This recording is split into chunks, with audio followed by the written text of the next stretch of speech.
The Strait of Hormuz is, without a doubt, the most dangerous and strategically important choke point on the entire planet. Through this narrow passage flows nearly 20% of the world's oil, making it the setting of a geopolitical chess match, where a single mistake can send crude prices skyrocketing and collapse global economies. For years, the all-powerful United States Navy, with its multi-billion-dollar destroyers and cutting-edge radar technology, faced a humiliating problem. They could not efficiently stop Iran's swarms of fast attack boats. The most advanced navy in the world was being defeated, not by a superior fleet, but by the economics of warfare and asymmetric tactics. However, the solution did not come from a new hypersonic missile or an invisible aircraft carrier, but from an old warrior of the Air Force that everyone had written off for dead.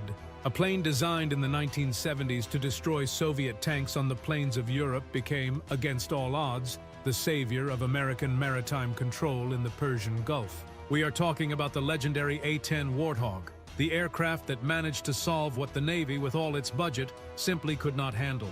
Leave your like, subscribe, and share. Let's begin. The crisis in the Strait of Hormuz has a name: asymmetric warfare. Iran, aware that it cannot win a face-to-face confrontation against an American carrier battle group, developed a saturation tactic. They use more than 1,500 fast boats, small, agile, and loaded with explosives or heavy machine guns. When these boats attack in swarms of 30 or 50 units simultaneously, they create absolute operational chaos. The radars of Arleigh Burke-class destroyers are designed to track enemy missiles and aircraft, but they struggle enormously to distinguish between an Iranian attack boat, a civilian fishing vessel, or simple wave motion when the sea is choppy. The Navy found itself in an untenable position, where its most valuable vessels were left vulnerable to a force that cost a fraction of their value. This is where economic inefficiency comes into play, the first major obstacle the Navy could not overcome, and that the A-10 addressed masterfully. To give you an idea of the financial insanity, for years, the Navy was using SM-6 missiles, which cost close to $5 million per unit, or Harpoon missiles at $2 million each, to try to neutralize Iranian fast boats that are worth no more than $50,000. It is logistical suicide. In a war of attrition, the United States would run out of missiles long before Iran runs out of low-cost boats. The A-10 Warthog radically changed this equation. As a low-cost operational platform, it allows the threat to be engaged without bankrupting the national treasury. Its primary weapon is not a sophisticated missile, but its brutal GAU-8 Avenger 30mm cannon. A burst from this cannon costs a fraction of what a missile costs and has enough power to shred any fast boat in seconds. The A-10 went from being a tank hunter during the Cold War to an extremely efficient boat hunter, closing a cost gap that the Navy simply could not ignore. Beyond cost, there is the problem of persistence over the target. Navy fighters such as the F/A-18 Super Hornet are incredible machines, but they are too fast for the type of combat required in Hormuz. A Super Hornet flies at speeds that make the positive visual identification of a small Iranian boat camouflaged among heavy commercial traffic enormously difficult. These fighters have a limited loiter time in the area before having to return to the carrier to refuel. The A-10, on the other hand, is known for its loitering capability, prolonged persistence. It can fly slow, at low altitude, and remain over the Strait of Hormuz for hours, patiently observing every movement on the water's surface. This capability for constant observation is what allows it to detect the beginning of a swarm formation before it becomes a critical threat, something faster aircraft simply miss due to their own technical nature.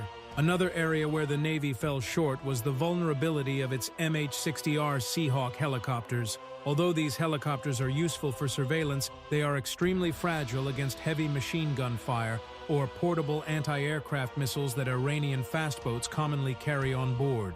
A downed helicopter is not only a material loss but a morale blow and a risk of pilot capture in hostile waters. The A-10, by contrast, was built like a flying tank.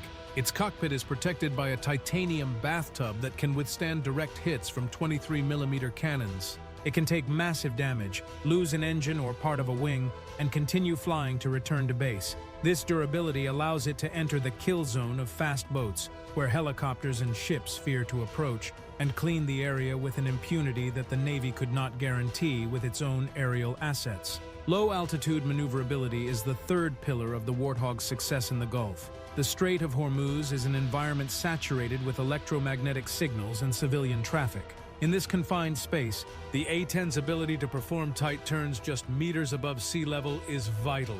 While a destroyer is a giant slow target for a saturation attack, the A-10 is an agile platform that can strike from unexpected angles. Its weapons combination is perfect for the asymmetric environment. The 30mm cannon for individual boats, Maverick missiles for larger targets or mobile command centers, and rockets to disperse swarms. This versatility transformed a plane designed for the forests of Germany into the definitive tool for the salt flats and waters of the Middle East, resolving the dilemma of how to protect oil tankers without escalating to all-out war through the use of destroyers. The arrival of the A-10 in the Gulf theater of operations was not just a tactical shift, but a geopolitical message of determination. Iran used its fast boats as a tool of extortion, knowing that the United States Navy would hesitate before using its heavier weapons for fear of collateral damage or cost escalation. With the Warthog patrolling the skies, that advantage disappeared. The message was clear. We have a tool that can destroy them all, boat by boat, economically and persistently. This has re-established a form of deterrence that the Navy had partially lost. The A-10 has demonstrated that in modern warfare, sophistication does not always win. Sometimes what you need is a robust, simple platform with overwhelming firepower that is not afraid to get dirty in the mud, or in this case, in the seafoam. Leave your like, subscribe, and share.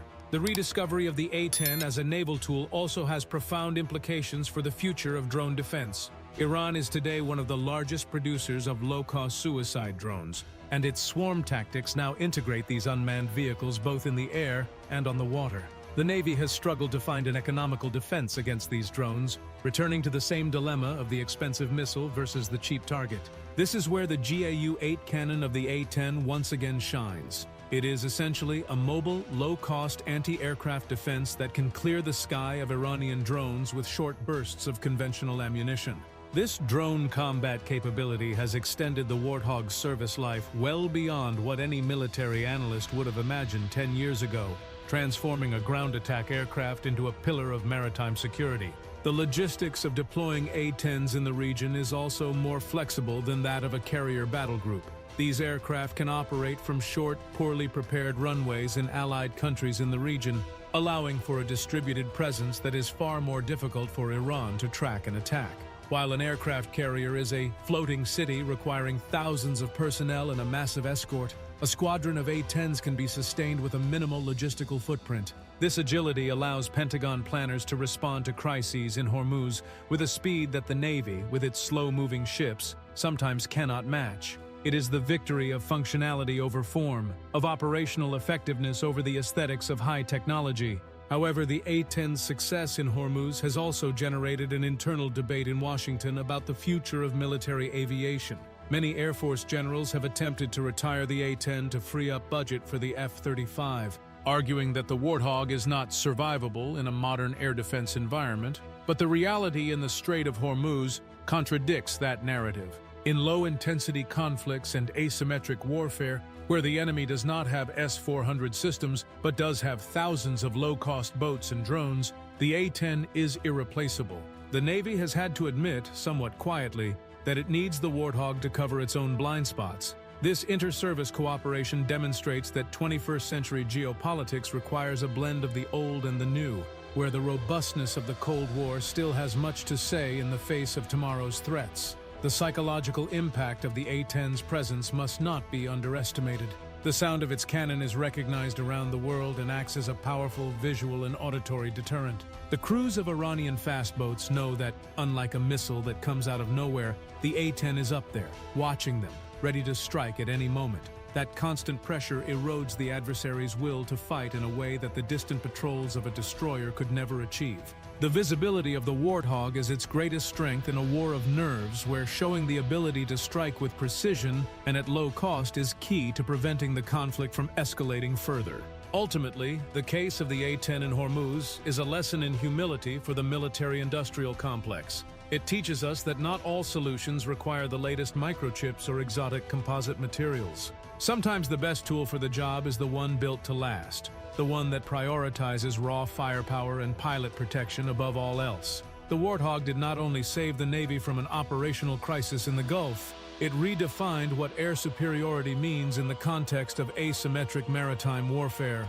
As long as the Strait of Hormuz remains the epicenter of global energy tension, the roar of the A-10 will continue to be the guarantee that the flow of oil will not be interrupted by a swarm of fast boats. The Navy may have the biggest ships, but the Warthog has the final word on who truly dominates the waters of the Strait. It is fascinating to observe how the evolution of warfare forces us to look backward to find solutions for the future. The Navy's inefficiency was not a lack of courage or training, but a structural mismatch between its tools and the actual threat. The A-10 Warthog did not defeat the Navy.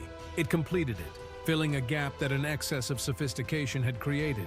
This unexpected synergy between a land-based aircraft and the needs of the sea is what defines modern strategy in a multipolar world. The Strait of Hormuz will continue to be a hotspot, but thanks to this titanium warrior, the balance of power tilts in favor of those who know how to adapt their resources intelligently, economically, and above all, lethally. The story of the A-10 in the Gulf is, in essence, the story of how simplicity, well applied, can defeat complexity, poorly focused, ensuring that global trade keeps moving despite the shadows that lurk beneath the surface or above the waves. Leave your like, subscribe, and share. Until next time.